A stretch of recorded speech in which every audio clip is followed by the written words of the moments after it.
architecture of a biological dream. On a cold December morning in 1935, a document was signed that would change the course of thousands of lives and redefine the boundaries of human ethics. Heinrich Himmler, the head of the SS, and a man obsessed with the occult and biological purity, established the Lebensborn AV, Registered Society Fountain of Life. To the casual observer, it was presented as a charitable organization, a network of maternity homes designed to support the wives of SS officers and unmarried Aryan mothers.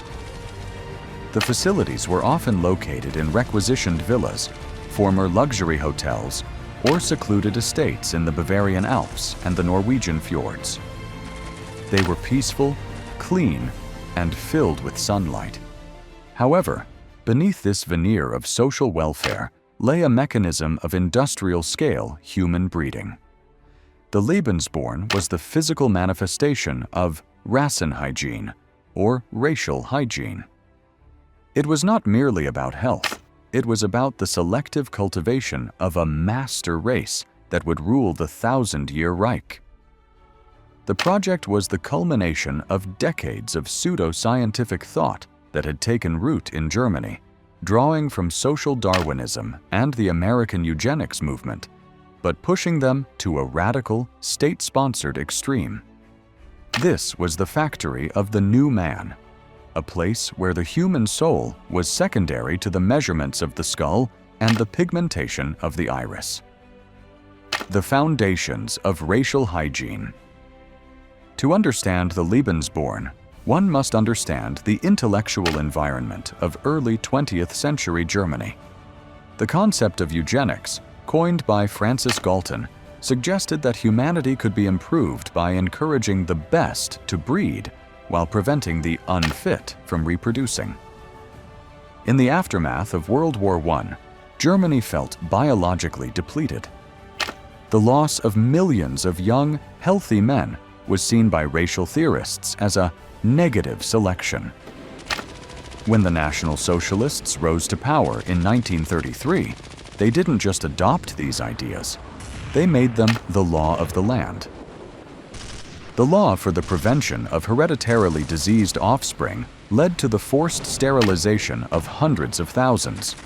But the negative eugenics of sterilization and later euthanasia was only one side of the coin. The positive eugenics was the Lebensborn. Himmler believed that the Germanic blood treasure was being diluted and lost. He envisioned a future where every member of the SS was a biological elite. He famously stated that, as long as we have good blood, we can never be defeated. The selection process, the gauntlet of the ideal. The entrance requirements for a Lebensborn home were more rigorous than those of any elite military academy. A woman wishing to give birth in these facilities had to prove her Aryan ancestry back to her great-grandparents. This involved meticulous genealogical research, often requiring months of searching through church records and municipal archives. But bloodline was only the first step. Physical examinations were exhaustive. Doctors trained in racial anthropology would measure the width of the nose, the distance between the eyes, the shape of the chin, and the texture of the hair.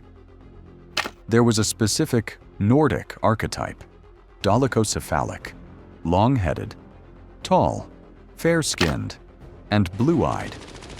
If a woman had a slightly Mediterranean feature or a history of a minor hereditary illness in her family, she was rejected. Only about 40% of applicants were accepted. For those who were, the state provided everything: the best medical care available in Germany, high-quality nutrition, and a luxurious environment. In exchange, the mother essentially surrendered her child to the ideology of the Reich. Life inside the fountain of life. Once inside a Lebensborn home, such as Heim-Hochland near Munich, the atmosphere was a bizarre mix of an elite boarding school and a religious cult. The women were encouraged to bond over their shared missions of giving a child to the Führer. The clinics were decorated with Germanic runes and portraits of Hitler. Traditional Christian symbols were strictly forbidden. The indoctrination was constant. Mothers were taught that they were the guardians of the Germanic flame. When a child was born, they were not baptized in a church. Instead, a name-giving ceremony was performed. The child was held before an SS altar, often decorated with a swastika and a photograph of Hitler, while the parents or guardians swore an oath that the child would be raised in the National Socialist faith. The state became the ultimate father figure. For unmarried mothers, the Lebensborn provided a way to avoid the social stigma of the era, provided the father was a member of the SS or racially valuable. The identity of the fathers was often kept in secret files managed by the SS, effectively making these children property of the state from the moment of conception. The expansion and the stolen children. As the German war machine rolled across Europe, the scope of the Lebensborn project expanded into a darker, more criminal phase. Himmler realized that Germany's birth rate alone would not be enough to populate the vast territories of the East. He looked toward countries like Norway, where the population was considered purely Nordic. Over 8,000 children were born in Norwegian Lebensborn homes, many the result of relationships between German soldiers and local women. But the most horrific expansion occurred in Poland, Czechoslovakia, and Yugoslavia. Under the Huaktion and other decrees, SS race experts combed through occupied villages. Children who looked Aryan, those with blonde hair and blue eyes, were literally snatched from their parents' arms. These children were taken to re-education camps where their names were changed, their language was forbidden, and they were told their parents had died or abandoned them. Those who could be Germanized were given to SS families for adoption. Those who resisted, or who, upon further inspection, didn't meet the racial standards, were sent to concentration camps like Kalisz, or even to the gas chambers of Chelmno and Auschwitz.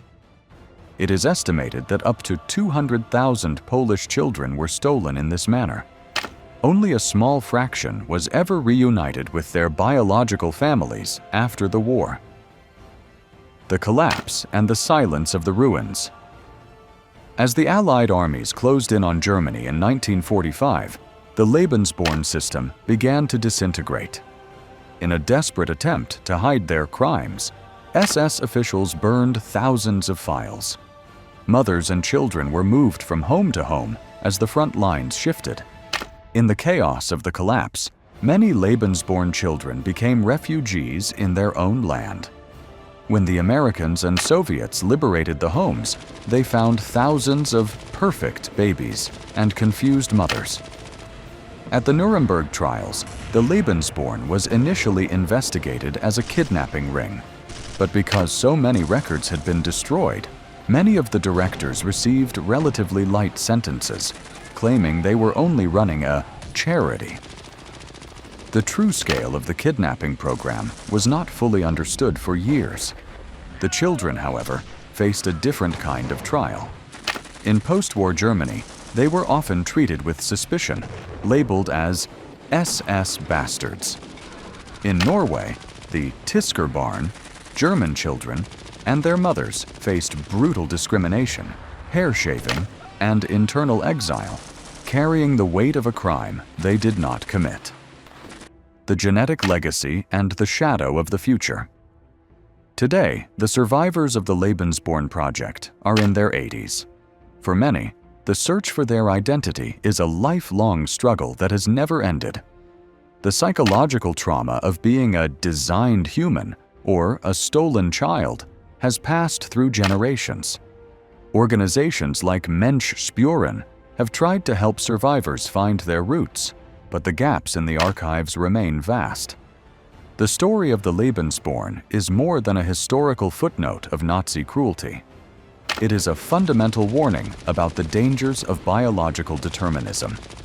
The document we analyzed highlights a chilling parallel.